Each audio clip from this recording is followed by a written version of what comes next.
Hotel उता अघि किचनमा छ कि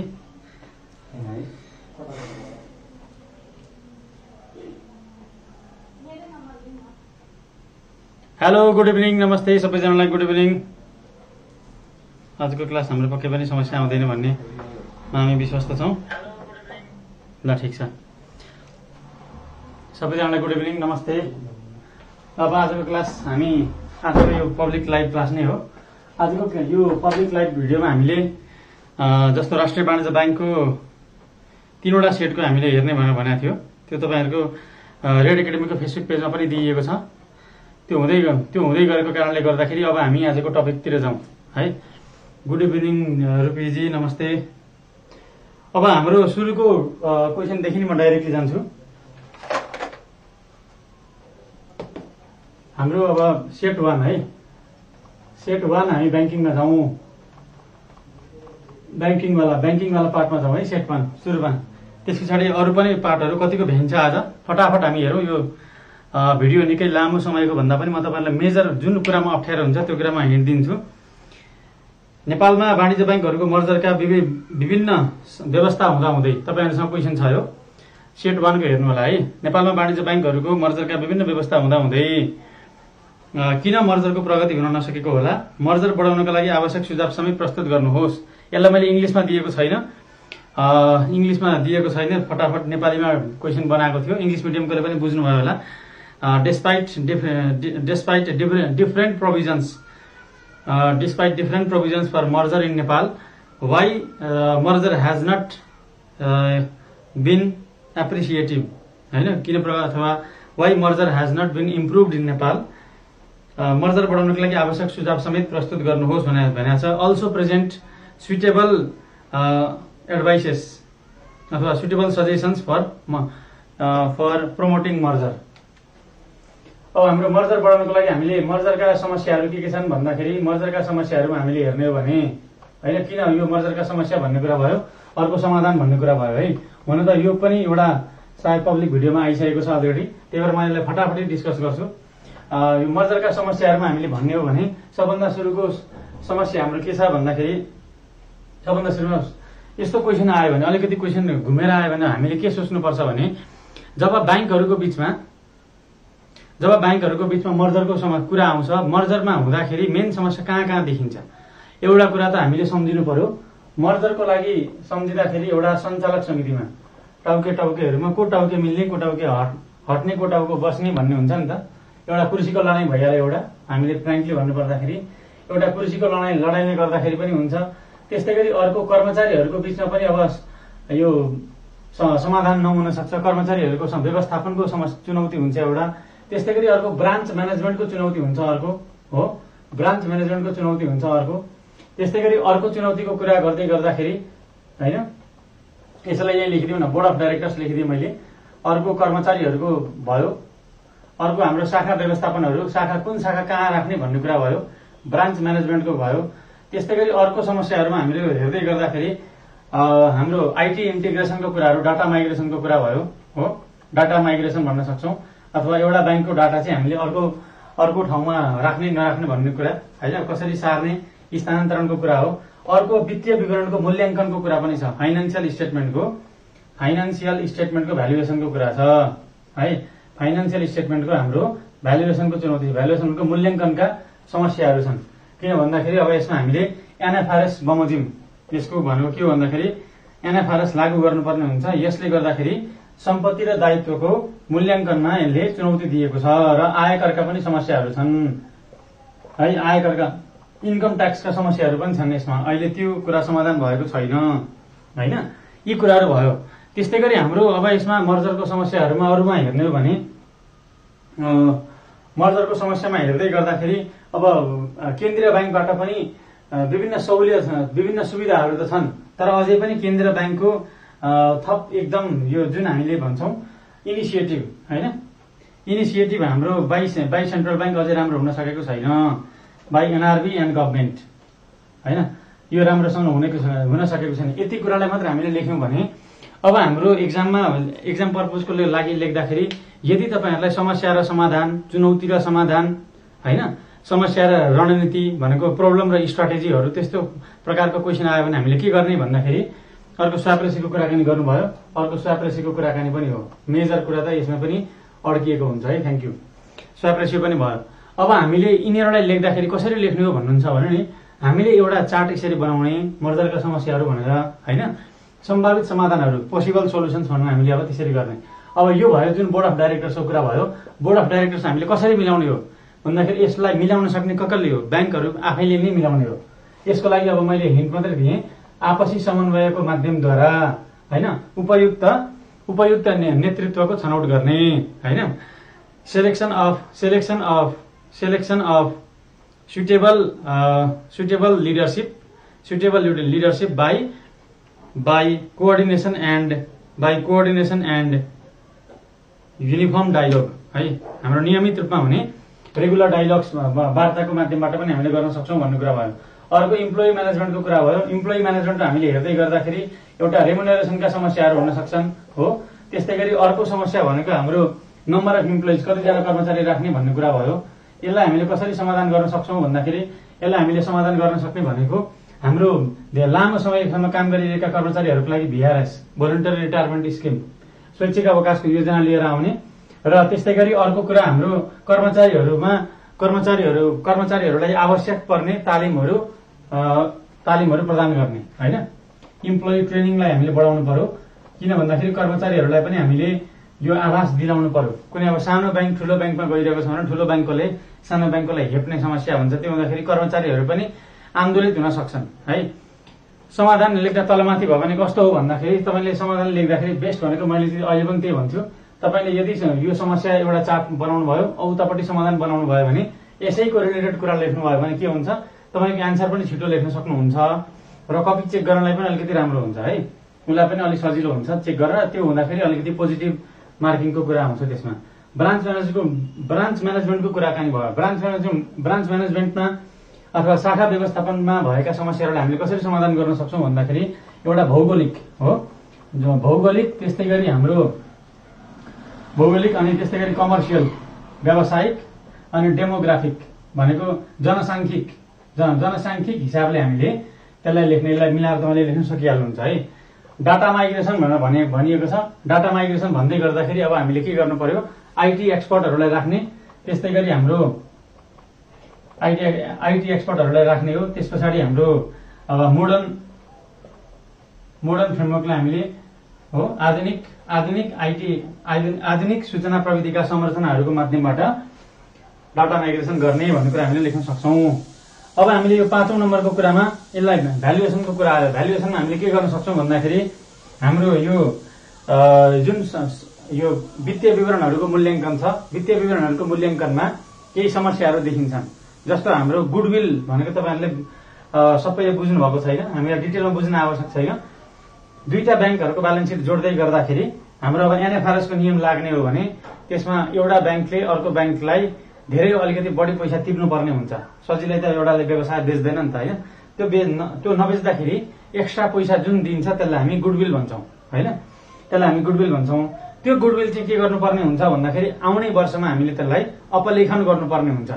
अनि एकैचोटी अपलेखन गर्दाखेरि अर्को वर्षको घाटा धेरै बढ्छ नयाँ ब्याङ्कको, मर्जर भइसकेको ब्याङ्कको। त्यो समस्या हो। यसमा अब के गर्नु पर्यो भन्दाखेरि रिलेटेड बडीले अथवा हामीले के भनौं नेपाल लेखामान बोर्डले भनेर लेख्न सक्छौं सिधै हो। नेपाल लेखामान बोर्डले भनेको एकाउन्टिङ स्ट्यान्डर्ड बोर्ड, नेपाल लेखामान बोर्ड नेपाल सरकारले यो स्थापना गरेको हो। नेपाल लेखामान बोर्डले के गर्नु पर्यो भन्दाखेरि यसमा सहजीकरण गरिदिने र यसमा सरलीकृत व्यवस्था हो। proper coordination and simplification of provisions for valuation of financial statement and अब अर्को कुरा र नेपाल सरकारले के गर्नु पर्यो भन्दाखेरि नेपाल सरकारले आयकरमा छुट दिनु पर्यो। यो स्पष्ट रूपमा छुट छैन है। त्यो हुँदाखेरि बढी ट्याक्स तिर्नुपर्छ भनेर त्यो कुरा आयकरमा छुट दिने हो भने यसले पनि मेजर टाउको दुखाइ भएको छ ब्याङ्कहरूको, एउटा त्यो भयो। अब initiative by NRB and government, अब हाम्रो यसमा के गर्न सक्छ भन्दाखेरि गभर्नमेन्टले के गर्न सक्छ, गभर्नमेन्टले हाम्रो आर्थिक नीतिको माध्यमबाट, इकोनोमिक पोलिसीको माध्यमबाट मर्जरका लागि विभिन्न सहुलियतहरू दिन सक्छ। त्यस्तै गरी नेपाल राष्ट्र ब्याङ्कले पनि यो मोनेटरी पोलिसीको माध्यमबाट, मौद्रिक नीतिका माध्यमबाट थप यसमा सहुलियत दिनुपर्ने कुराहरू दिन सक्छ। स्वाप रेसियो भन्ने बित्तिकै दुईटा ब्याङ्कहरूको वास्तविक मूल्याङ्कन गरी समन्वयात्मक ढङ्गले स्वाप रेसियो निर्धारण गर्ने है, स्वाप अनुपात निर्धारण गर्ने। स्वाप अनुपातलाई हामीले यसरी नेपाली मिडियमको लेख्न सक्छौँ। स्वाप अनुपात निर्धारण गर्दाखेरि के गर्नु पर्यो, एउटा समन्वय गर्ने र हाम्रो वास्तविक वित्तीय विवरणको मूल्याङ्कन बमोजिम।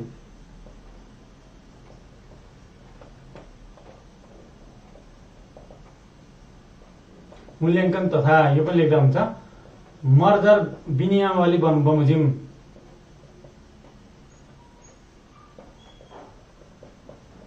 हो मर्जर एन्ड एक्विजिसन बाइलाजलाई पालना गरेर हामीले गर्न सक्छौँ। यी कुराहरू भयो है, यी कुराहरू भयो। यो कुरा सरस्वती लेख्ने कुरा होइन, तपाईँहरूको एक्जाम पर्सि छ। मैले मेजर हिन्टहरू दिएको मात्रै हो होइन। यो कुरा क्लासमा अस्ति भनिसकेको छ अलरेडी होइन। त्यो भन्दाखेरि एउटा समाजसेवा गरिदिउँ भनेर मात्रै हो आज होइन। तपाईँहरूले पनि सम्झिनुहुन्छ नि त। पछि अहिले आज 3वटा सिट दिएको छ, आज 3वटा सिटमा 100% क्वेसन पनि पर्देला कि होइन। 80% 90% क्वेसन पर्दियो भने त तपाईँहरूलाई पनि राम्रो हुन्छ नि त। अलिकति मेहनत गरेको विद्यार्थीले नाम निकालोस् भन्ने हिसाबले मात्रै हो। ल त्यो थियो एउटा क्वेसन, तपाईँले गर्न सकिहाल्नुहुन्छ। अब दोस्रो क्वेसनमा जाउँ। नेपाल राष्ट्र ब्याङ्कले तरलता व्यवस्थापनका लागि गर्ने खुला बजार कारोबार उदाहरणसहित व्याख्या गर्नुहोस्। Explain with examples the open market transaction by Nepal राष्ट्र bank for liquidity management.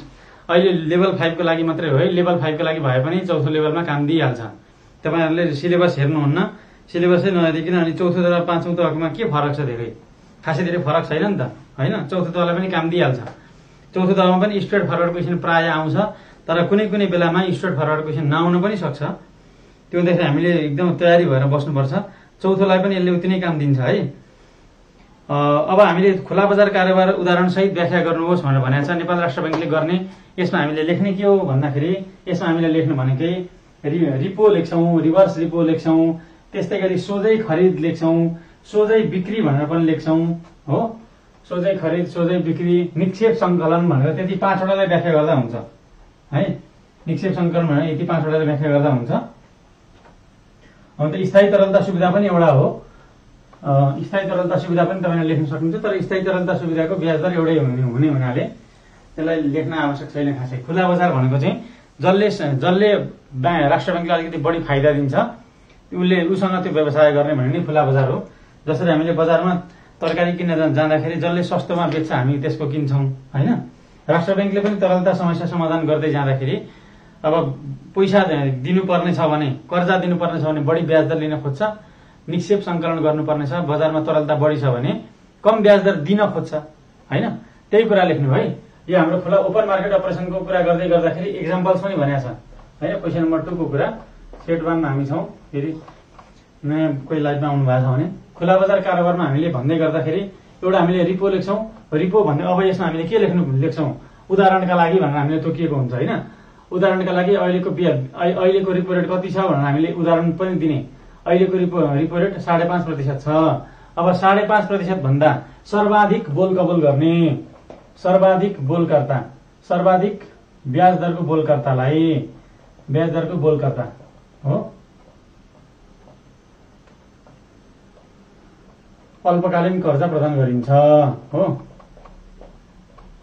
Highest bidder of interest rate shall be provided with short term loans हो। यो भयो एउटा रिपो रेटमा हामीले त्यो गर्छौँ सर्वाधिक ब्याज दरको बोलकर्तालाई। अर्को रिभर्स रिपो भयो हो। यसमा भनेको के हो भन्दाखेरि यो भनेको अधिक तरलताको अवस्थामा हो। यसमा हामीले के गर्छौँ? सबैभन्दा कम यो अहिले कति छ? 4% पनि लेख्नुहुन्छ है। उदाहरणसहित भनेको यो सबै कुरा लेख्ने हो। सबैभन्दा बढी कम ब्याज दरकोलाई लेख्नुहुन्छ है। अर्को त्यस पछाडि अर्को हुन्छ हाम्रो सोझै खरिद भनेको राष्ट्र ब्याङ्कले किन्ने, पैसा दिने। अब किन्दाखेरि जसले सस्तोमा बेच्छ उसको किन्छ।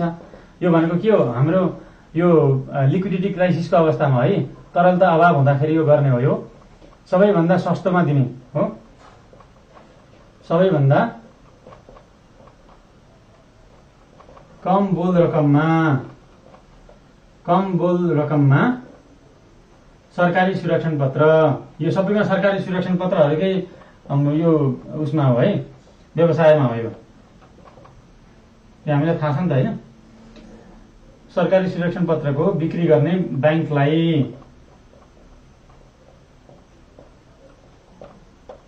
रकम प्रदान गरिन्छ हो, यही हो नि त होइन। त्यस पछाडि अर्को हुन्छ हाम्रो सोझै, यसलाई हामीले के भन्छौँ, आउटराइट पर्चेज भन्छौँ होइन, आउटराइट पर्चेज भन्छौँ। त्यस पछाडि अर्को हुन्छ आउटराइट सेल। आउटराइट सेलमा के गर्छ, यहाँ चाहिँ अब राष्ट्र ब्याङ्कले बेच्ने काम गर्छ। जब राष्ट्र ब्याङ्कले बेचेपछि पैसा लिन्छ, यो भन्ने बित्तिकै के हो त, अधिक तरलताको अवस्थामा होइन, अधिक तरलताको अवस्थामा in the case of access liquidity, यसमा के गर्ने हो भन्दाखेरि यसमा तरलता प्रशोचन गर्ने, एब्जर्प्सन अफ लिक्विडिटीको एउटा यो हतियार हो। यसमा हाम्रो के गर्छ भन्दाखेरि सबैभन्दा बढी बोल कबोल गर्ने होइन, जसले सबभन्दा बढीमा किन्छु भन्छ राष्ट्र ब्याङ्कको बोल रकम लगाउने ब्याङ्कलाई सरकारी सुरक्षण पत्र बिक्री गरिन्छ। ब्याङ्कहरूसँग पैसा भइरहेको थिएन, पछि अब पैसा आउनु भयो नि त होइन, बिक्री। त्यही भएर आउटराइट भनेको त्यही हो। यसमा पनि अब रेट तोकिएको हुन्छ। अब हामीले यिनै कुराहरूलाई लेख्न सकिहाल्छौँ। त्यस्तै गरी अर्को नेपाल राष्ट्र ब्याङ्कको बोन्ड भन्नुभयो, भेरी गुड है, एनआरबी बोन्ड, नेपाल राष्ट्र ब्याङ्कको ऋणपत्रहरू पनि हाम्रो यो गरिन्छ। अब तपाईँले अर्को पनि लेख्न सक्नुहुन्छ है। यसको यो रिपोको के हो, एउटा मिनिमम 14 डेजको हुन्छ है, म्याक्सिमम कतिसम्मको हुन्छ, 6 मन्थसम्मको हुन्छ। यो पनि लेख्ने, योपालि खुला बजार कारोबार सञ्चालन कार्यविधि, ओपन मार्केट ट्रान्जेक्सन म्यानुअल 2078 ले भनेको हो। यो पहिला 7 दिनको थियो, अहिले 14 दिनको रिपो भएको छ है। यसमा 14 डेजदेखि लिएर कतिसम्मको हुन्छ, यहाँ पनि 6 मन्थसम्मको हुन्छ यो पनि है। अब यो नेपाल राष्ट्र ब्याङ्कको बोन्ड भनेको 1 वर्षसम्मको हुन्छ। यो भनेको त दुईटै किन्ने बेच्ने मात्रै हो, यो समस्या भएन है। नेपाल राष्ट्र ब्याङ्कको बोन्ड चाहिँ 1 वर्षको मिनिमम पनि अब 1 वर्षसम्मको हुन्छ, मिनिमम पनि 1 वर्षको हुन्छ है। ल यति कुराहरू। अपलेखन भनेको राइट अफ, अपलेखन भनेको राइट अफ भनेको ब्याड डेप्ट रिटर्न अफ भन्ने सुन्नुभएको छ नि तपाईँले होइन, हो त्यही कुरा हो। अब हामीले अब एक्टमा जाउँ है। बाफियाको कर्जा लगानी तथा असुलीका प्रावधानहरू संक्षेपमा लेख्नुहोस् भनेको छ। यो भनेको बाफियाको कुरा गर्दै गर्दाखेरि च्याप्टर 8 को हामीले लेख्नुपर्ने हो। क्वेसन नम्बर 3 मा हामीले हेर्ने हो भने च्याप्टर 8 को हामीले लेख्नुपर्ने हो। तपाईँहरूलाई यो नोट पनि पब्लिकमा पनि थियो यो होइन, पब्लिकमा पनि नोट छँदै थियो। मैले यसको सायद टेलिग्राममा पनि हालिदिएको छ। तपाईँहरूले कतिजनाले हाम्रो किताब लिनु भएको छ भने त्यो किताबमा पनि छ त्यो होइन। त्यो हुँदाखेरि त्यो च्याप्टर 8 कै समरी लेख्ने हो। च्याप्टर 8 को समरीमा हामीले के लेख्ने हो भन्दाखेरि अब यो बिना कुनै पनि प्रयोजनको लागि कर्जा दिनु हुँदैन। त्यस पछाडि कर्जा दिँदाखेरि धितो राख्नुपर्ने हुन्छ। अनि त्यसलाई रजिस्ट्रेसन, दाखिल खारेज र हस्तान्तरण भनेको रेजिस्ट्रेसन, विथहोल्ड र ट्रान्सफर होइन, यो 3टा काम गर्नको लागि ब्याङ्कले सम्बन्धित कार्यालयलाई लेखी पठाउँछ भनेको मालपोत कार्यालय अथवा अन्य कुनै छ भने, अनि त्यो कार्यालयले सम्बन्धितले ब्याङ्कको नाममा गर्नुपर्ने हुन्छ। अनि त्यस्तै गरी कर्जाको अनुगमनको कुरा भयो। त्यस पछाडि कर्जा असुलीमा अब यो समयमै असुल उपर नगरेमा होइन, समयमै ग्राहकले कर्जाको किस्ता नतिरेमा धितो लिलामीको सूचना निकाल्ने, त्यस पछाडि धितो लिलामी गर्ने, लिलामी गर्दाखेरि अब यो कुनै सम्बन्धित निकायले भनेको प्रहरीले भोग चलान गराइदिने। अब यदि कसैले बेच्दाखेरि किन्यो भने सबभन्दा बढी सर्वाधिक बोलकर्तालाई बेच्ने काम गर्छ, अक्सन अफ कोलाट्रल भन्छौँ हामी त्यसलाई। कसैले किनेन भने ब्याङ्कले आफै पनि एक्वायर गर्न सक्छ, सकार्न सक्छ होइन। त्यो कुराहरू हाम्रो यसमा दिइएको छ। क्वेसन नम्बर 3 पनि हामीले बाफियाको च्याप्टर 8 हो होइन, बाफियाको च्याप्टर 8 हामी सेट 1 मै छौँ है। बाफिया च्याप्टर 8 लाई हामीले लेख्न सकिहाल्छौँ। अब क्वेसन नम्बर 4 मा हामी जाउँ। क्वेसन नम्बर 4 मा हाम्रो के थियो भन्दाखेरि क्वेसन नम्बर 4 मा सम्पत्ति शुद्धिकरण निवारण ऐन 2064 अनुसार वायर ट्रान्सफर भन्नुपर्छ, वायरलेस लेखिएछ है, त्यहाँ मिस्टेक छ त्यो। वायर ट्रान्सफरको हामीसँग दफा नै छँदैछ यो हाम्रो च्याप्टर 3 मा दिइएको छ यो होइन। वायर ट्रान्सफरको कुराहरू दिइएको छ च्याप्टर 3 बाट। वायर ट्रान्सफरको हेर्नु होला। योपालि सम्भावित क्वेसन मलाई लागेको हुनाले मैले यो राखिदिएको। वायर ट्रान्सफरको च्याप्टर 3 मा हाम्रो दिइएको छ। वायर ट्रान्सफर गर्दाखेरि हामीले 80 क्लासमा हाम्रो विद्यार्थीहरूलाई चाहिँ हामीले पढाइसकेका छौँ है। यो एएमएल एक्टको योपालि मलाई इम्पोर्टेन्ट लागेको क्वेसन हो। क्वेसन नम्बर 5 मा हाम्रो हेर्दै गर्दाखेरि सन्तुलन परीक्षणका दुवै पक्ष बराबर हुँदैमा अङ्कगणितीय शुद्धता पुष्टि हुँदैन, उदाहरणसहित व्याख्या गर्नुहोस् भनेर भनेको छ। क्वेसन नम्बर 5 मा ट्रायल ब्यालेन्सको हामीले के लेख्ने हो भन्दाखेरि 5वटा इररहरूलाई लेख्ने हो। 5वटा इरर, सैद्धान्तिक गल्ती, इरर अफ प्रिन्सिपल, यसलाई लेख्छौँ हामी। इरर अफ कमिसन, रकमको गल्ती भनेर हामीले यसलाई दोस्रोलाई व्याख्या गर्छौँ। इरर अफ अमिसन, यो सबैलाई हामीले एक्जाम्पल सहित व्याख्या गर्नु है, विथ एक्जाम्पल। तपाईले एक एकवटा एक्जाम्पल दिनुभयो भने मार्क्स राम्रो आउँछ। इरर अफ कम्पनसेटिङ इरर, अनि एक्जाममा यस्तो नगर्ने, एक्जाममा लेख्दाखेरि यो पुरै लेख्नुपर्छ है। एक्जाममा लेख्दाखेरि यसरी गर्न पाइँदैन, हामीले पुरै लेख्नुपर्छ, नतानेकै राम्रो हुन्छ। यो पुरा गल्ती भयो, कम्पनसेटिङ इरर, यो पनि एक्जाम्पल लेख्ने। र त्यस पछाडि error of duplicacy, error of duplicate entry, दोहोरो प्रविष्टिको गल्ती, यी कुराहरू हामीले लेख्छौँ। अलिक बाक्लै लेखौँ है। अब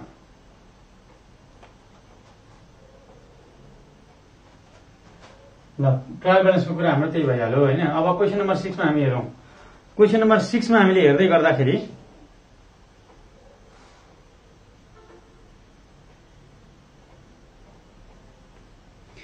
क्वेसन नम्बर 6 मा वाणिज्य बैंकले तयार गर्ने वित्तीय विवरणका प्रमुख शीर्षकहरू संक्षेपमा प्रस्तुत गर्नुहोस्। अब हाम्रा विद्यार्थीहरूलाई हेर्ने हो भने हामीले ठ्याक्कै हिजो यो डिस्कस पनि मजाले गरे हो। हामीले वाणिज्य बैंकको वित्तीय विवरणको हामीले कुरा गर्दै गर्दाखेरि वाणिज्य बैंकको वित्तीय विवरण हामीले के व्याख्या गर्ने हो भन्दाखेरि बिबी भनौँ है, वित्तीय विवरण। हामीले लेख्दाखेरि अब यसमा के गर्छौँ भन्दाखेरि स्टेटमेन्ट अफ फाइनेन्सियल पोजिसन, वित्तीय अवस्थाको विवरण भनेको वास्ला हो। वित्तीय अवस्थाको विवरण, यसको बारेमा लेख्छौँ अलिकति। यसमा यो हुन्छ, यो तरलताको हिसाबमा यसलाई वर्गीकरण गरिएको हुन्छ। अर्थात् कम तरल रकम, बढी तरल रकम सम्पत्ति र दायित्व सुरुमा लेख्ने, कम तरललाई त्यस पछाडि लेख्ने। More liquid assets and liabilities are presented first, then less liquid assets and liabilities are presented afterwards भनेर हामीले लेख्छौँ यसलाई। अनि अब वित्तीय अवस्थाको विवरण पछि अब अर्को नाफा नोक्सान हिसाबको विवरण, statement of profit or loss हो। नाफा नोक्सान हिसाबको विवरण यो पनि लेख्छौँ। अर्को बृहत आम्दानीको विवरण, स्टेटमेन्ट अफ कम्प्रिहेन्सिभ इन्कम, वाणिज्य बैंकहरूले बनाउने बृहत आम्दानीको विवरण, यो लेख्छौँ। त्यस पछाडि अर्को हामीले के लेख्छौँ भन्दाखेरि नगद प्रवाह विवरण। अर्को पाँचौं, त्योभन्दा अगाडि यो लेखौँ। नगद प्रवाह भन्दा पनि सिरियली लेख्नु पर्दाखेरि बृहत आम्दानीको विवरण लेखिसकेपछि वितरण योग्य मुनाफाको विवरण, statement of distributable profit or loss, वितरण योग्य मुनाफाको विवरण, statement of distributable profit or loss हो। अब त्यस्तै गरी अर्को हाम्रो के छ भन्दाखेरि नगद प्रवाह विवरण, स्टेटमेन्ट अफ क्याश फ्लोज, यो पनि लेख्छौँ। त्यस्तै गरी अब अर्कोमा हामीले लेख्ने भनेको इक्विटीमा भएका परिवर्तनहरूको विवरण, statement of changes in equity. अर्को अब 7औं नम्बर हामीले लेख्नु भनेको लेखानीति, अनुसूची तथा प्रस्तुतिकरणहरू, accounting policies, notes and disclosures,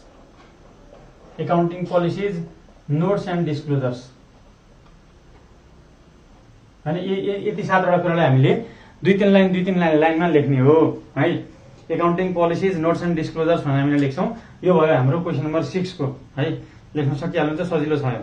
question number 7 मा हामीले हेर्ने भने जिन्सी व्यवस्थापन भनेको के हो। अब यसमा तपाईहरुको कतिजनाको गल्ती छ यसमा, तपाईहरुलाई यो भनेर मैले यो क्वेसन राखिदिएको हो। एक्जाममा यो क्वेसन आयो भने धेरैले बिगार्नुहुन्छ, मार्क्स राम्रो ल्याउनुहुन्न यो क्वेसनमा। हामीले दुनिया के गर्छौं भन्दाखेरि तपाईलाई यो धेरैजनाको यसमा गल्ती भेटिन्छ है। जिन्सी व्यवस्थापनमा हामीले हेर्दाखेरि तपाईले किताब पनि पढ्दाखेरि त्यही हिसाबले पढ्नुहुन्छ, सबैतिर एउटै कुरा पाइन्छ हैन। हामीले हेर्ने भने जिन्सी व्यवस्थापन भनेको कस्तो भन्दाखेरि जब हामी जिन्सी व्यवस्थापनको कुरा गर्छौं इन्भेन्ट्री म्यानेजमेन्टमा, यहाँ हेर्नु है, यसलाई मैले इङ्ग्लिसमा लेखिदिएँ ल, नेपालीमा भन्नु होला।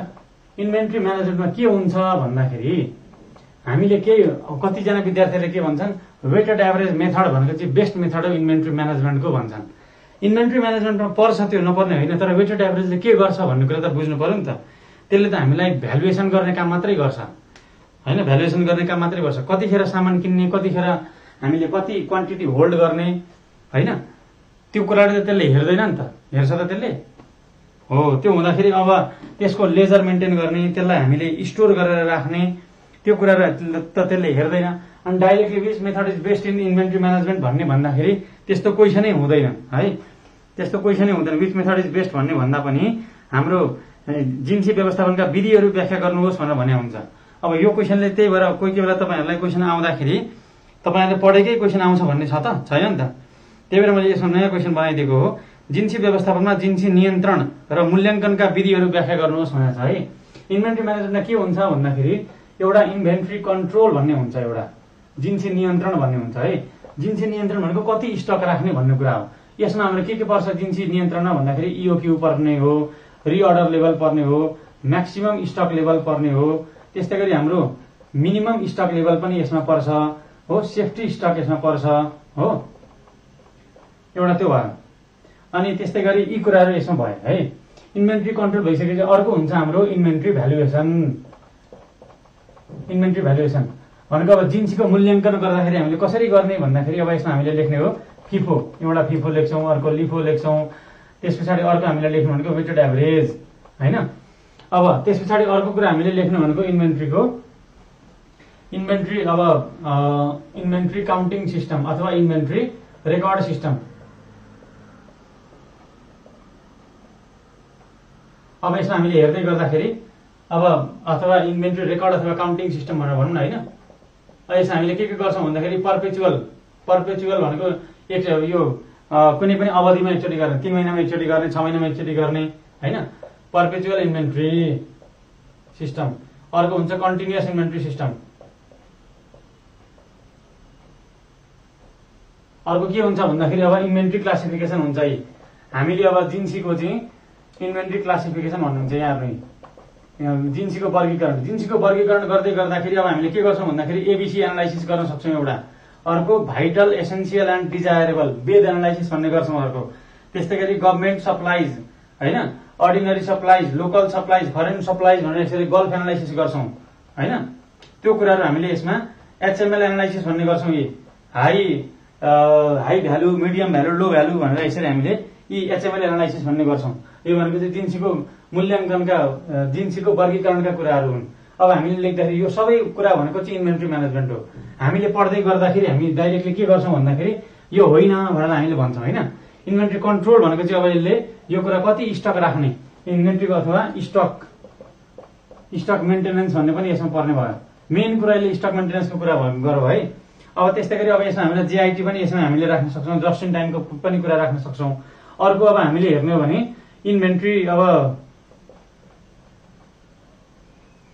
इन्भेन्ट्री कन्ट्रोलमा अब हामीले अर्को कुरा इन्भेन्ट्री अब हामीले हेर्दाखेरि एकाउन्टिङको कुरा गर्छौँ, अथवा यत्रो लामो लेख्नु परेन, यसमा कुनैमा छिराउँदाखेरि हुन्छ। हामीले जस्तो स्टोर लेजर र बिन कार्डको कुराहरू जब हामी गर्छौँ इन्भेन्ट्री भ्यालुएसनमा, रेकर्ड अकाउन्टिङ सिस्टममा अब हामीले यहाँ लेख्दाखेरि पनि भयो होइन। हामीले लेख्दै गर्दाखेरि हामी यसलाई स्पष्ट रूपमा राख्ने भन्ने हिसाबले हामीले बिन कार्ड, स्टोर लेजर यी कुराहरूको हिसाबले हामीले इन्भेन्ट्री रेकर्डमा हामीले यसलाई रेकर्ड किपिङमा राम्रो गरी राख्न सक्छौँ। यी कुराहरू यसमा पर्छन्। यो हो नि त इन्भेन्ट्री म्यानेजमेन्ट भनेको ओभरअलमा। त्यही भएर इन्भेन्ट्री म्यानेजमेन्टको यदि डेफिनेसन तपाईँलाई सोध्यो भने के लेख्ने भन्दाखेरि जिन्सी व्यवस्थापन भनेको जिन्सीको नियन्त्रण, मूल्याङ्कन, अभिलेखीकरण, वर्गीकरणका साथै हैन, वर्गीकरणका साथै उचित भण्डारण र बिक्रीसम्मका प्रक्रियाहरू पर्दछन्। सबै कुराहरू हामीले इन्भेन्ट्री कति राख्ने, कति बेच्ने भन्ने कुराहरू सबै यसमा पर्छ है। त्यो कुराहरू चाहिँ हामीले हेर्नुपर्ने हुन्छ। ल अब त्यस्तै गरी अब मैले यसमा लेखेको छ भने अर्को एउटा पेरिसेबल आइटमहरू हुन सक्छन्, अर्को चाँडै बिग्रिने, अर्को चाँडै नबिग्रिने हैन। यही होला भाइटल एसेन्सियल डिजायरेबल, यही हो। ती कुराहरूलाई तपाईँले व्याख्या गर्नुपर्छ। अब यसमा हामीले हेर्दाखेरि जिन्सी नियन्त्रण र मूल्याङ्कन भन्ने बित्तिकै अब तपाईँले यसलाई व्याख्या गर्नुहुन्छ, अर्को यसलाई व्याख्या गर्नुहुन्छ होइन।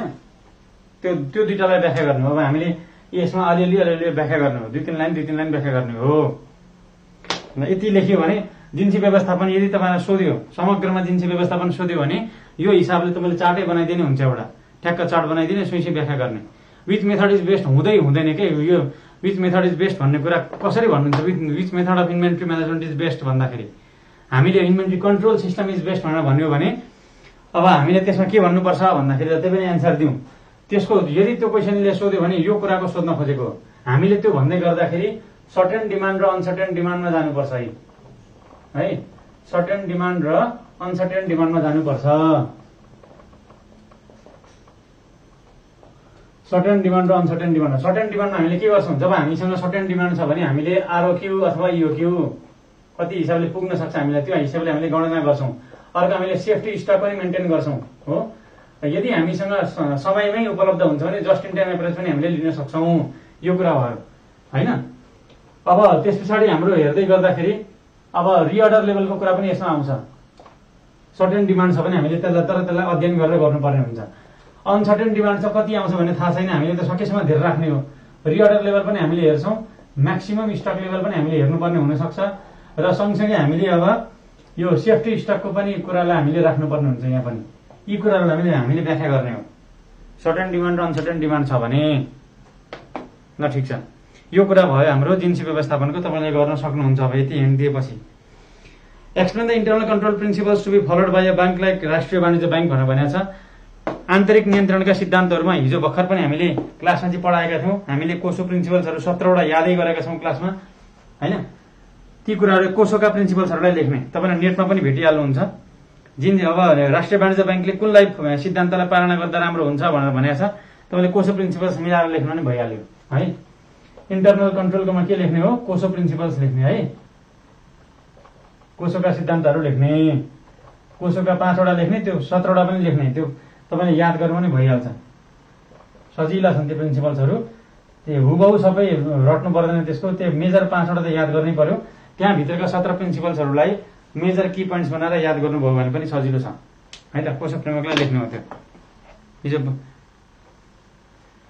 ल अब हाम्रो लास्ट कम्प्युटरको खासै भन्न आवश्यक छैन, हुन त मलाई कम्प्युटर खासै आउँदैन। What is Windows? Explain the features of Windows. यो लेख्न आइहाल्छ। Explain the importances of Excel in banking system. ब्याङ्किङ प्रणालीमा एक्सेलको महत्त्व के छ भन्दाखेरि हामीले विभिन्न प्रतिवेदनहरू बनाउन, त्यस्तै गरी वित्तीय विवरण तयार गर्न हो, वित्तीय विश्लेषण गर्नको लागि पनि यो काम लाग्ने हुन्छ। त्यस्तै गरी हामीले यो के अरे संस्थाका कुल हामीले यो केवाइसी अपडेट गर्नको लागि अथवा केवाइसी अपडेट गर्नको लागि निक्षेपकर्ताहरूको संख्या हो, बमोजिम पनि हामीले केवाइसी अपडेट गर्न सक्छौँ हो। यहीबाट एक्सेलबाटै हामीले हाम्रो रिपोर्टहरूबाटै हाम्रो व्यवसाय कुन कहाँ छ भन्ने हिसाबले अर्को डिसिजन मेकिङमा पनि यसले हेल्प गर्छ होइन। तीको अनि त्यस्तै गरी अर्को कुरामा ब्याङ्कहरूको पनि यो जुन हामीसँग यो भौतिक सम्पत्तिहरू हुन्छन्, एसेट्सहरू हुन्छन्, त्यो एसेट्सहरूको म्यानेजमेन्टमा पनि यसले एक्सेलले यो मद्दत गर्दछ भन्ने कुराहरू लेख्न सक्नुहुन्छ। यति भन्दै म अब सेट 2 मा गएँ, ब्याङ्किङकै सेट 2 मा गएँ है। म्यानेजमेन्टको पनि पार्टमा जाउँ ल अहिले एकछिनमा। म्यानेजमेन्टको के अप्ठ्यारो रहेछ भने जाउँला, नत्र तपाईँहरूले सरसरी डिस्कस गरौँ भन्ने हिसाबले हो। सेट 2 मा हामी जाउँ है त। अब ग्राहक संरक्षण सिद्धान्त भनेको के हो? ब्याङ्कहरूले पालना गर्नुपर्ने ग्राहक संरक्षण सिद्धान्तहरू व्याख्या गर्नुहोस्। यत्रो हाम्रो पपुलर गाना छँदैछ होइन। पारदर्शी सरल भाषा, सूचना सरलता, शर्त खाता चेक सेवा, गुनासो साक्षरता होइन, गोप्य अडियो वेबसाइट, तेस्रो पक्ष अनुमति, ब्याङ्कहरूले पालना गर्ने सिपिपीको स्थिति। 15वटा हामीले जुन याद गरेका छौँ त्यही कुरालाई तपाईँले मजाले लेख्न सकिहाल्नुहुन्छ। अब हामीले पहिला डिस्कस गरे, कतिचोटि डिस्कस गरे पनि हो। सिपिपीको स्थिति याद भइहाल्छ है। त्यसमा हाम्रो पारदर्शी रूपमा सम्पूर्ण जानकारी ग्राहकलाई दिनुपर्ने अनि सरल भाषाको ग्राहकले बुझ्ने हिसाबले यो सरल भाषाको प्रयोग गर्नुपर्ने आफ्ना ब्याङ्किङ यो जानकारीहरूमा भन्ने कुराहरू तपाईँले मजाले याद गर्नुभएकै छ। युनिभर्सल ब्याङ्किङको अवधारणा प्रस्तुत गर्दै वाणिज्य ब्याङ्कहरूमा यसका फाइदाहरू समेत लेख्नुहोस् भनेर एउटा नयाँ क्वेसन बनाइएको छ। युनिभर्सल ब्याङ्किङको हामीले हेर्दै गर्दाखेरि जब हामी युनिभर्सल ब्याङ्किङ भन्छौँ होइन, युनिभर्सल ब्याङ्किङ भनेको के हो त भन्ने कुरा लेख्नु पर्यो। युनिभर्सल ब्याङ्किङ भन्ने बित्तिकै ब्याङ्कले सम्पूर्ण ब्याङ्किङ सेवाहरू त दिने हो, ब्याङ्किङ पनि सेवाहरू दिने, ब्याङ्किङ सेवा, वित्तीय ब्याङ्किङ सेवा, वित्तीय सेवा, मर्चेन्ट ब्याङ्किङका सेवाहरू हो, मर्चेन्ट ब्याङ्किङका सेवाहरू। त्यस्तै गरी अर्का कुरा बिमा सम्बन्धी सेवाहरू पनि दिने ब्याङ्कले होइन। अनि लगायत अब यो भुक्तानी सेवाहरू भयो, त्यस्तै गरी धितोपत्रका विभिन्न सेवाहरू भए हो, धितोपत्र सेवाहरू सम्पूर्ण सम्पूर्ण वित्तीय सेवाहरू एउटै छानामुनि प्रदान गर्ने सेवालाई हामी युनिभर्सल ब्याङ्किङ सेवा भन्छौँ। यो त्यो भन्ने बित्तिकै विदेशी विनिमयको कारोबारहरू भए यी सबै कुराहरू जे जति छन् यदि कुनै ब्याङ्कले गर्दैन भने सबैलाई एउटै ब्याङ्कले गर्न सक्नेलाई हामी युनिभर्सल ब्याङ्किङ भन्छौँ। युनिभर्सल ब्याङ्किङ भनेको के हो त, जे जति फाइनेन्सियल सर्भिसेसहरू छन् एउटै छानामुनि पाउने, एउटै ब्याङ्कले सम्पूर्ण फाइनेन्सियल सर्भिसेसहरू दिने भनेकै हाम्रो के हो त, यो अब यसमा हाम्रो लघु उद्यम कर्जादेखि लिएर ठुला कर्जाहरू पनि दिने है, हाम्रो माइक्रो लोनदेखि लिएर हाम्रो अब लार्ज लोन्सहरू पनि दिने, यो दुईटै दिने होइन। अब यो डिपोजिट कलेक्सन गर्दाखेरि पनि ससाना डिपोजिट कलेक्सन गर्नेदेखि लिएर ठुला डिपोजिट कलेक्सनहरू पनि गर्ने है, यो कुराहरू भयो है त। यो कुराहरूलाई हामीले लेख्न सकिहाल्छौँ। अब हाम्रो यसमा महत्त्वहरू भन्दाखेरि वाणिज्य ब्याङ्कका फाइदाहरू समेत लेख्नुहोस्। 6 मार्क्सको भनेर भनेको छ। 6 मार्क्सको हामीले अब वाणिज्य ब्याङ्कहरूको फाइदा के लेख्नु हो भन्दाखेरि हाम्रो यसमा ब्याङ्किङ व्यवसाय विस्तार गर्न सक्छौँ हो, वित्तीय पहुँच विस्तारको माध्यमबाट हाम्रो बढीभन्दा बढी व्यवसाय अभिवृद्धि हुन्छ, नाफा ब्याङ्कलाई आम्दानी प्रतिफल बजारमुखी प्रतिस्पर्धात्मक प्रतिफल प्राप्त हुन्छ, market driven competitive return, market driven अथवा भनौँ competitive return based on market driven strategy, बजारमुखी रणनीति अनुरूप प्रतिस्पर्धात्मक प्रतिफल प्राप्त गर्न, यसको महत्त्व त्यहाँ छ होइन। त्यस्तै गरी अब अरू फाइदाहरूमा के हुन सक्छ, अरू फाइदाहरूमा हामीले हेर्ने हो भने यो विभिन्न यो ब्याङ्किङ व्यवसायहरूलाई विभिन्न ब्याङ्किङ व्यवसायहरू विस्तार गर्न, अर्थतन्त्रमा योगदान दिन होइन, अर्थतन्त्रमा योगदान दिन, अनि अर्को दिगो ब्याङ्किङ सेवालाई दिगो बनाउन होइन, अनि ग्राहकहरूमा ब्याङ्किङ अथवा भनौँ न ग्राहकमा ब्याङ्किङ अथवा सम्पूर्ण वित्तीय सेवाप्रति विश्वसनीयता अभिवृद्धि गर्न, यी कुराहरूलाई तपाईँले लेख्न सकिहाल्नुहुन्छ। यो सिम्पली यो भनेको चाहिँ कस्तो भन्दाखेरि तपाईँहरूलाई ब्याङ्कहरूको महत्त्वलाई नै अलिकति मिलाएर लेख्नु पनि मिलिहाल्छ है। ल अब ऐन कानुनको दोस्रोमा हामीले तेस्रोमा हेर्ने हो भने नेपाल राष्ट्र ब्याङ्क ऐन 2058 बमोजिम कस्ता ब्याङ्क तथा वित्तीय संस्थालाई समस्याग्रस्त मानिन्छ, यो पनि एक्जाममा आउन सक्ने क्वेसन जस्तो मलाई लाग्छ। 86B दफा 86 ख, दफा 86 खमा दिएको छ समस्याग्रस्त मानिने होइन। यो भनेको अब निश्चय यो हित विपरीत काम गर्ने ब्याङ्कहरू भयो, त्यस्तै गरी अब आर्थिक कठिनाइ भोगिरहेको, दामासाहीमा परेको, पुँजीकोष कायम नगरेको, राष्ट्र ब्याङ्कको निर्देशन बारम्बार उल्लङ्घन गरेको, 3 पटकभन्दा बढी शीघ्र सुधारात्मक कारबाहीमा परेको, यी कुराहरू हाम्रो समस्याग्रस्तमा मानिने कुराहरू हुन्। अनि कुनै विदेशी ब्याङ्क छ भने कुनै विदेशी ब्याङ्क समस्याग्रस्त थियो, त्यसको संलग्नतामा नेपालमा खुलेको ब्याङ्क पनि समस्याग्रस्त मानिने, यी कुराहरू हाम्रो यसमा हामीले लेख्न सक्छौँ। यो क्वेसन सजिलो छ। समस्याग्रस्तलाई के कारबाही गर्न सक्छ हामीलाई थाहा छँदैछ। लाभांश वितरणमा रोक लगाउन सक्छ, शाखा विस्तारमा रोक लगाउन सक्छ, निक्षेप र कर्जामा सीमा लगाउन सक्छ हो, ब्याङ्कहरूको व्यवस्थापनलाई नै खारेज गरिदिन सक्छ, आफ्नो व्यवस्थापन राख्न सक्छ होइन। त्यति हुँदाहुँदै फरकमा लैजाने कुराहरू पनि आउँछन्, तिनै कुराहरूलाई हामीले लेख्ने हो। सजिलो छ यो, त्यो एकचोटि सर र प्लेन रिडिङ गरिदिनु भने तपाईँले धेरै कुरा सम्झिहाल्नुहुन्छ। यो क्वेसन भेरी इम्पोर्टेन्ट हो, आउन सक्ने चान्सेस छ है। कम्पनी ऐनका विशेषताहरू लेख्नुहोस् भन्ने अर्को क्वेसन छ। कम्पनी ऐनका विशेषताहरूमा हामी त्यो किताबमा पनि छँदैछ, तपाईँले पनि पढ्नु भएकै होला। कम्पनी ऐनका विशेषताहरू हाम्रोमा हेर्दाखेरि अब यसले के गरेको छ भन्दाखेरि देशको उद्योग व्यापार वाणिज्यको विस्तार विकास गर्नका लागि कम्पनी मोडलमा यो ऐन ल्याइएको हो होइन। कम्पनीहरूको हाम्रो सम्पूर्ण मेमोरेन्डम आर्टिकल्सहरूको सम्बन्धमा यसमा व्यवस्था गरिएको छ, ती कुरा हामीले लेख्छौँ होइन। अनि त्यस्तै गरी हाम्रो अब सञ्चालक समितिको कुराहरू, त्यस्तै गरी अब विभिन्न व्यवस्थापनको कुराहरू, त्यो सबै कुरालाई हामीले लेख्न सकिहाल्छौँ। अब ट्रायल ब्यालेन्सको क्वेसन छ। ट्रायल ब्यालेन्सको क्वेसन धेरै सजिलो छ। ट्रायल ब्यालेन्सको क्वेसनबाट ब्यालेन्स सिट ट्रायल ब्यालेन्सै बना भनेर भनेको छ हो। डेबिट र क्रेडिटमा लेख्ने मात्रै तपाईँले लेख्न सक्नुहुन्छ। यो धेरै सजिलो क्वेसन हो। यो राष्ट्र ब्याङ्कको पनि एकचोटि क्वेसन सोधेको थियो यस्तो। वाणिज्य ब्याङ्कले तयार गरेर नाफा नोक्सान हिसाबको ढाँचा तयार गर्नुहोस्। नेपाल राष्ट्र ब्याङ्कको डाइरेक्टिभ नम्बर 4 अनुसार बनाउने। त्यसमा इन्ट्रेस्ट इन्कम हुन्छ, माइनस इन्ट्रेस्ट एक्सपेन्स भएर नेट इन्ट्रेस्ट इन्कम आउँछ। त्यस पछाडि तपाईँले अब त्यसमा यो विभिन्न यो शुल्कमा आधारित आम्दानीहरूलाई लेख्न सक्नुहुन्छ होइन। सबै दफा उपदफा लेख्नु पर्दैन, च्याप्टर चाहिँ लेख्नै पर्छ। हेर्नु ईशाजी होइन, ईशुजी च्याप्टर लेख्नै पर्छ। च्याप्टर लेखेपछि दफा याद छैन भने खासै फरक पर्दैन त्यसले। दफा लेख्दैमा के हो, राम्रै कुरा हो, सुनमा सुगन्ध हो, तर दफा अब लेख्ने अरू सबै कुरा चाहिँ नलेख्ने भन्दा पनि याद गर्न सकिन्छ भने याद गर्नु, नत्र दफा लेख्न म्यान्डेटरी छैन। कस्तो दफाहरू चाहिँ म्यान्डेटरी छ भने नेपाल राष्ट्र ब्याङ्क ऐनको हेर्दाखेरि अब दफा 5, दफा 4 होइन, दफा 3 अनि गभर्नरको काम कर्तव्य अधिकार पनि दफा 30 हैन, सञ्चालक समितिको काम कर्तव्य अधिकार दफा 29 अनि सञ्चालक समितिको गठन दफा 14 त्यस्ता चाहिँ लेख्ने नि मानिन्छ। दफा 79 ब्याङ्कहरूको नियमन गर्ने, दफा 84 ब्याङ्कहरूको सुपरिवेक्षण गर्ने। यी 8-10 वटा सेक्सनहरू चाहिँ हामीले याद गर्नुपर्छ। ल ठिक छ। ब्याङ्कले तयार गर्ने भनेर भन्यो भने ब्याङ्कले तयार गर्ने राष्ट्र ब्याङ्कको डाइरेक्टिभ नम्बर 4 मा दिएको एनएफआरएस ढाँचाको बनाउने हो। एनएफआरएस को ढाँचा त होइन त्यो, एनएफआरएस को कुनै ढाँचा छैन, राष्ट्र ब्याङ्कले तोकेको चाहिँ ढाँचा हो त्यो बनाउने। अरू कुरा ब्यालेन्स सिट मात्र भन्यो भने ब्याङ्कको नबनाउने है, ब्यालेन्स सिट मात्र भन्यो भने ब्याङ्कको नबनाउने। किन भन्दा नेपालमा हजारौं संस्थाहरू छन्, ती ब्याङ्क कतिवटा छन्? 127 वटा त छन् नि हैन। अनि 127 वटाको लागि तपाईँले जेनरलाइज गर्न मिल्दैन। यदि अब ब्याङ्क सिम्पली वासलाको ढाँचा तयार गर्नुहोस् भन्यो भने जेनरल फर्मेट बनाउने, जुन हामीले 11-12 मा पढेका छौं है त।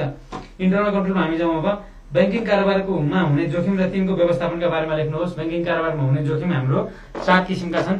कर्जा जोखिम, तरलता जोखिम, सञ्चालन जोखिम, ब्याज दर जोखिम, विदेशी विनिमय जोखिम, अनि त्यसपछि हाम्रो अन्य जोखिम 7 वटा भइहाल्यो हैन।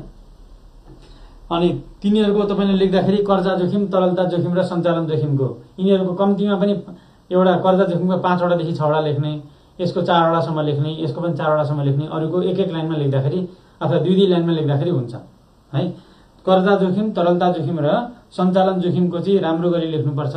5 वटासम्म पोइन्ट अथवा 4 वटासम्म पोइन्ट तपाईले कति भ्याउनुहुन्छ भर्सक 5 वटा 4 वटा 4 वटा गरेर त्यसमा 13 वटा जति पोइन्ट अरूमा बनाएर अरूमा 13 4 रे 17 हुन्छ हैन। 17 वटा जति पोइन्ट भइदिन्छ, तपाईले लेख्न सक्नुहुन्छ। त्यो नोटहरुमा पनि छ। त्यो स्थिर सम्पत्तिको परिचय दिँदै यसको प्रयोग र प्रकारहरू समेत व्याख्या गर्नुहोस्। यो एकदम सजिलो भयो हैन। स्थिर सम्पत्तिको परिचय तपाईले दिन सकिहाल्नुहुन्छ, यसको प्रयोग हाम्रो कहाँ छ भन्ने कुरा भयो। यसका प्रकारहरुमा हामीले हेर्दै गर्दाखेरि यसका प्रकारहरुमा के हुन्छ, भवन भयो, त्यस्तै गरी यो 5 वटा ब्लकमा व्याख्या गरिदिँदा हुन्छ सिधै। आयकरले जे भनेको छ नि, एउटा बिल्डिङ लेख्नुहुन्छ, कार्यालय उपकरण लेख्नुहुन्छ हो। त्यसपछि अर्को सवारी साधनहरू, अनि अर्को मेसिनरीहरू, अदृश्य सम्पत्तिहरू भनेर 5 वटा भागमा वर्गीकरण गर्नुहुन्छ। त्यही हो। अर्को इन्सर्ट फिचर्स इन वर्ड र अर्को एनआरबी आईटी पोलिसीको इंग्लिशमा लेख्दाखेरि हुन्छ नेपाली मिडियमको विद्यार्थीले मजाले है। अनि इंग्लिशमा पोइन्ट लेखेर नेपालीमा एक्सप्लेन गर्दा पनि मजाले पाइन्छ है। लिम्बुजी कान्छु लिम्बुजी कि तान्छु लिम्बु हो, तान्छु लिम्बु होला हैन। मजाले लेख्न पाइन्छ। त्यो इंग्लिशमा तपाईले पोइन्ट लेखेर नेपालीमा व्याख्या गर्न सक्नुहुन्छ, त्यसमा कुनै डाउट छैन है। नेपालीमा लेखेर चाहिँ इंग्लिशमा बरु लेख्न मिल्दैन, इंग्लिशमा लेखेर नेपालीमा व्याख्या गर्न मिल्छ। अर्को सेट 3 मा लास्ट सेटमा जाउँ। अब नेपालमा बैंकिङ वर्गीकरणको वर्तमान व्यवस्था र आवश्यक सुधारहरू लेख्न आउँछ। वर्तमान वर्गीकरण भन्ने बित्तिकै एउटा चुक्ता पुँजी र अर्को कार्य प्रकृतिको आधारमा गरिएको छ। बाफियाको हाम्रो दफा 37 ले 4 वटा वर्गमा व्याख्या गरेको छ। 4 वटा वर्गमा यो छुट्याएको छ। एउटा छुट्टै वर्गमा पूर्वाधार विकास बैंक छ। च्याप्टर 3 को हामी गइरहेछौं है। अर्को कुरा हाम्रो आवश्यक सुधारहरुमा हामीले लेख्दै गर्दाखेरि आवश्यक सुधारमा के लेख्ने, क ख र ग वर्गलाई हामीले क वर्गमा परिणत गर्ने, युनिभर्सल बैंकिङको अवधारणा ल्याउने, घ वर्गलाई हामीले बढी ग्रामीणमुखी बनाउने हैन, दुर्गममुखी बनाउने, अनि बैंकहरुको पुँजीगत आधार क्यापिटल बेसलाई बढाउने हो। बैंकहरुमा अब आधुनिक बैंकिङ सेवाहरू ल्याउने हैन, ती कुराहरुलाई हामीले लेख्न सक्छौं। अब अर्को हाम्रो निक्षेप परिचालनको महत्व प्रस्तुत गर्दै बैंकिङ क्षेत्रको दिगो स्रोत व्यवस्थापन कसरी गर्न सकिन्छ लेख्नुहोस् भनेछ। निक्षेप परिचालनको महत्व तपाईले लेख्न सकिहाल्नुहुन्छ। निक्षेप परिचालनबाट हाम्रो के आउँछ, प्रतिस्पर्धात्मक कर्जाहरू आउँछन् हैन। महत्व भनेको के हो भन्दाखेरि बैंकले दीर्घकालीन रणनीति बनाउन सक्छ, एउटा कुरा हैन। लङ टर्म स्ट्र्याटेजी बनाउन सक्छ बैंक, दीर्घकालीन रणनीति बनाउन सक्छ, कर्जा व्यवसायमा उचित विस्तार गर्न सक्छ। निक्षेप परिचालनबाट बैंकले दिगो मुनाफा आर्जन गर्न सक्छ हैन। निक्षेप परिचालन कुशल रूपले गर्दाखेरि बैंकमा अधिक तरलता र कम तरलताको स्थिति पैदा हुँदैन। यी कुरालाई लेख्ने हो। अर्को कुरा हाम्रो कसरी व्यवस्थापन गर्न सकिन्छ, दिगो भनेको छ अब ऋणपत्रहरू जारी गर्ने, बोन्डहरू जारी गर्ने, प्रोडक्ट स्पेसिफिक भनेको अर्को कुरा यो उपकरण लाई बढी केन्द्रित दिएर, जस्तो कृषि कर्जाका लागि कृषि बोन्ड, ऊर्जा कर्जाका लागि ऊर्जा बोन्ड, अनि लघु उद्यमका लागि लघु उद्यमका ऋणपत्रहरू, यस्ता विभिन्न यो क्षेत्रगत अथवा र प्रयोजनगत हिसाबमा हामीले यो दीर्घकालीन र अल्पकालीन स्रोतहरू बनाउन सक्छौं। त्यो कुराहरूलाई व्याख्या गर्ने हो है। त्यो पनि खासै गाह्रो क्वेशन छैन। आरबिबीको 26 वटा फङ्सन्सहरू मजाले भनिएको छ। तपाईँले योभन्दा अगाडिको हेर्नुभयो भने 2टा निक्षेपको छन्, 8 वटा कर्जाका छन् हैन। उसमा मेरो टेलिग्राममा पनि हालिदिएको छ, त्यो तपाईँले हेर्नुभयो भने त्यहाँ देख्न सक्नुहुन्छ है। ल नत्र म एउटा हालिदिइरहेको छु, मेरो टेलिग्राम हेर्नु होला एकचोटि। ल 26 वटामा हालिदिउँला है। वाणिज्य ब्याङ्कको मेरो टेलिग्राम हेर्नु होला, म त्यसमा हालिदिन्छु। नेपाल राष्ट्र ब्याङ्कको गभर्नरको काम कर्तव्य अधिकार दफा 30 हामीले याद पनि गरेका थियौँ, विद्यार्थीहरूले त पहिला फर्मुला सहित बनाएर याद गरेका छौँ हैन। 5 वटा सञ्चालक समितिले दिएको, 5 वटा ब्याङ्क वित्तीय संस्थाहरूले गरेको, अनि 8 वटा अन्य भनेर हामीले हेरेका थियौँ नि। त्यो फर्मुला सम्झिने कहिले बिर्सिँदैन है। विनिमय अधिकार पत्रका ऐनका विशेषताहरू, विनिमय अधिकार पत्र ऐनका विशेषताहरूमा के गरिएको छ भन्दाखेरि अब यसमा बिल अफ एक्सचेन्ज प्रमिसरी नोटहरूको यसमा व्याख्या गरिएको छ। नेपालमा यो भुक्तानीको रूपमा चल्ने व्यवस्था पनि गरिएको छ। चेकलाई थप सुरक्षित बनाउने अनि यो हरेक धारकलाई हैन, यो भनेको होल्डर इन ड्यू कोर्स हैन, हरेक हृदपूर्वकको धारकलाई यसले उत्तरदायी बनाएको छ हैन। अब यसमा हुने यो भुक्तानीको साधनहरूको लागि यसले चेक, बिल प्रमिसरी नोटहरूलाई व्यवस्था गरेको छ हैन। यी कुराहरूलाई हामीले व्याख्या गर्ने हो। सजिलो छ यो क्वेसन पनि। जर्नल इन्ट्री तपाईँहरूलाई आइहाल्छ। वाणिज्य ब्याङ्कको वास्तादको ढाँचा भनेको छ। वास्तादको ढाँचा राष्ट्र ब्याङ्क डाइरेक्टिभबाट लेख्ने हो। अर्को कुरा हाम्रो अब फिफो लिफो र वेटेड एभरेज विधिका आधारमा जिन्सी मूल्याङ्कन उदाहरणसहित व्याख्या गर्नुहोस्। फिफो लिफोकोमा हामीले हेर्ने हो भने अब यहाँ हेरौँ, फिफो लिफोमा कसरी लेख्ने हो एक्जाम्पल सहित भनेर भनेको छ। सबैको व्याख्या गर्न आउँछ तपाईँहरूलाई होइन। फिफोको अब एक्जाम्पल दिने हो भने जस्तो अब हामीले के गर्छौँ भन्दाखेरि क्वान्टिटी लेख्छौँ होइन, रेट लेख्छौँ, अब एमाउन्ट भनेर लेख्छौँ। अब त्यस्तै गरी अब यहाँ हामीले पर्चेज लेख्यौँ होइन, अथवा इस्यु भनेर लेख्यौँ, रिसिप्ट लेख्यौँ होइन। अब यतापट्टि हामीले अब इस्यु अर सेल भनेर लेख्छौँ होइन। यहाँ क्वान्टिटी, रेट, एमाउन्टमा खोली अब 5 मिनट ल, 5 मिनटमा आइहाल्छ। मानिलिउँ अब यहाँ डेट हामीले हेर्दाखेरि 1 गतेको डेटमा मानिलिउँ 1000 क्वान्टिटी छ होइन। रेट कति छ भन्दा 10 छ, 10,000 भयो होइन, एउटा इक्जाम्पल।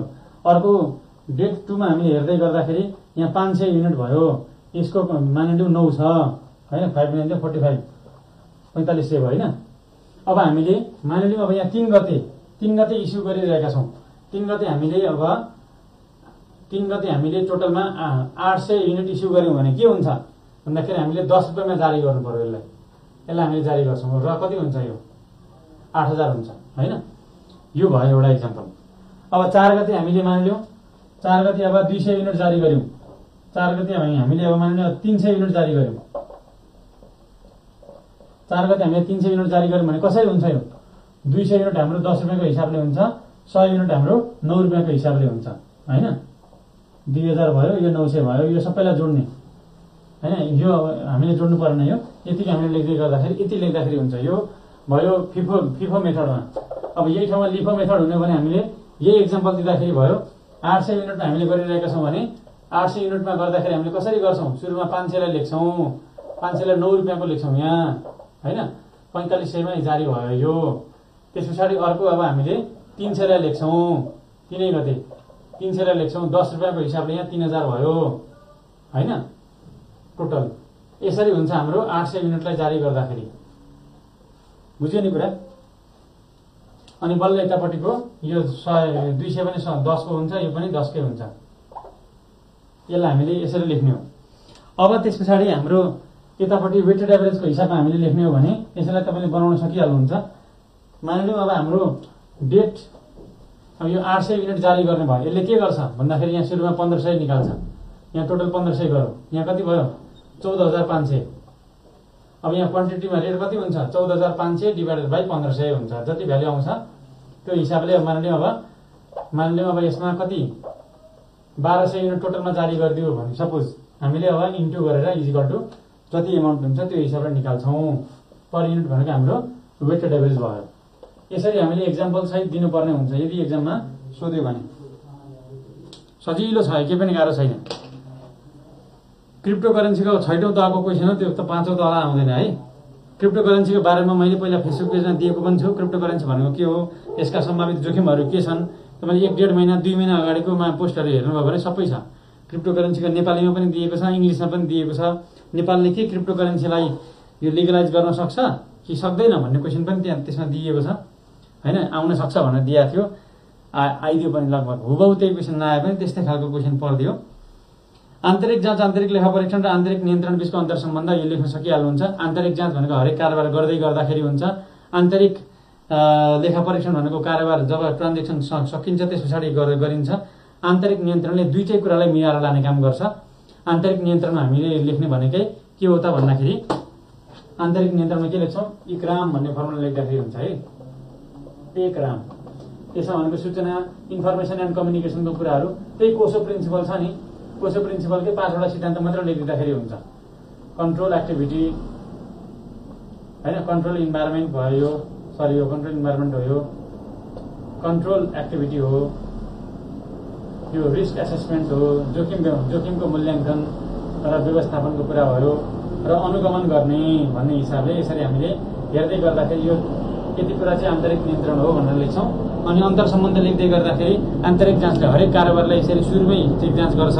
आन्तरिक जाँचले हुँदाखेरि हाम्रो आन्तरिक लेखा परीक्षणलाई पनि चेक जाँच गर्न सहज हुन्छ ताकि हाम्रो ठुला कुनै फ्रड इररहरू नहुन्। अनि आन्तरिक नियन्त्रणले दुईटालाई मिलाउने काम गर्छ भनेर हामीले ती कुराहरूलाई लेख्छौँ है त। ल अब अर्को तपाईँलाई युनिक्सको लाइनक्सको लेखिहाल्नुहुन्छ। सेकेन्ड पेपरको मैले गरिनँ है, आज मसँग टाइम अलिकति कुनै छ, मैले बाहिर निस्किनु पर्ने भएको हुनाले आज मैले सरी भनेर आजलाई यति नै गरेँ मैले। तपाईँहरूको अरू केही समस्याहरू छ भने म भोलि भ्याएँ भने म गरिदिन्छु है त। ल गुड नाइट, नमस्ते।